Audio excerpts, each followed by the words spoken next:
Today we're working on this Nissan 350Z. It's got a comp turbocharger on it, big single, big single, right? It's a flex fuel Haltech ecu deal. It's a built engine. See what we can make to the tire with this thing. Got some drivability stuff to sort out as usual, but yeah, it'll be a cool one. Check it out.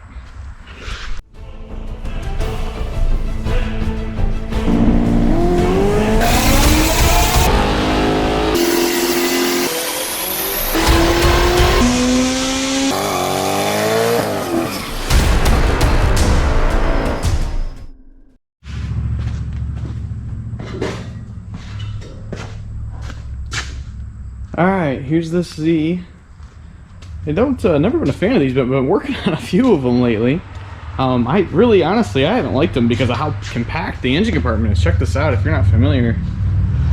Yeah, normally it's a twin charger car and they're mounted like way down in there. And this is a single. And these single kits are a mid-mount deal. This has got a comp 6266 oilless turbocharger on it. It is a Haltech plug-and-play. With the flex fuel setup. I'm gonna do a little bit on 93, but not much, then get it over to E85 and turn it up.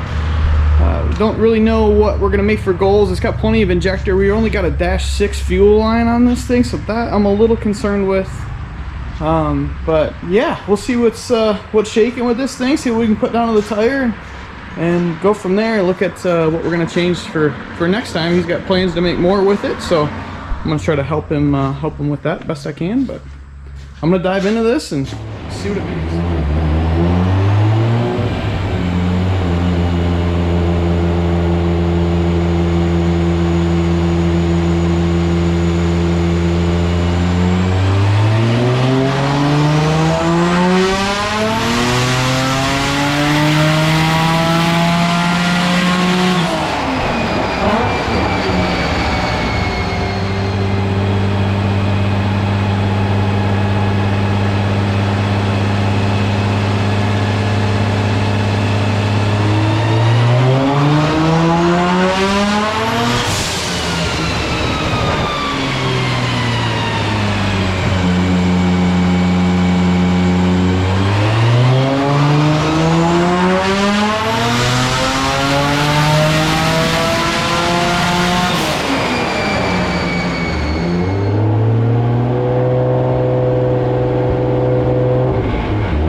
Alright, made 553 horsepower, 531 foot-pounds of torque. Here's the power curve. It's super peaky, and the other thing we had an issue with is I couldn't get boost to go up pretty much anything over 15, 16 pounds. It's got 10 pounds spring in it, and yeah, the boost just wouldn't go up. Now, I talked to the owner, and he thinks that it's an air filter issue, which I thought was kind of odd, but maybe a possibility. But I guess this turbo kit runs a pretty small filter underneath the car that I can't climb under there and remove. He said you have to pull the charger off to remove it. And he was going to come up with some sort of remote mount air filter. He said he had it collapse on him previously. And when he corrected that, it made a big difference in just the turbocharger. I think he said something like it went from 12 to 15 pounds with no programming changes just from changing the air filter. So he's probably onto something there. But still not a bad number. 16, 15 pounds. We're pretty much out of intercooler as well. It was 151 degrees intake temps at the end of a 4th gear hit. So yeah, definitely got to put a bigger intercooler on it, sort something out with the air cleaner deal, so that's not even a concern anymore. That's kind of a silly problem to have, in my opinion.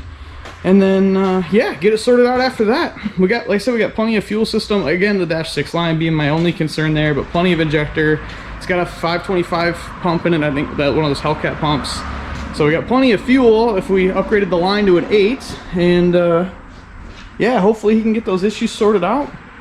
Bring it back and we'll turn it up and see what we can make. But yeah, for now, sorry my gimbal's being all weird. For now, that is it for this one. I'm gonna get it off of here and move on to the next one. Thing's gotta be fun on the street though. At 530 foot-pounds of torque, it's gonna be a good time.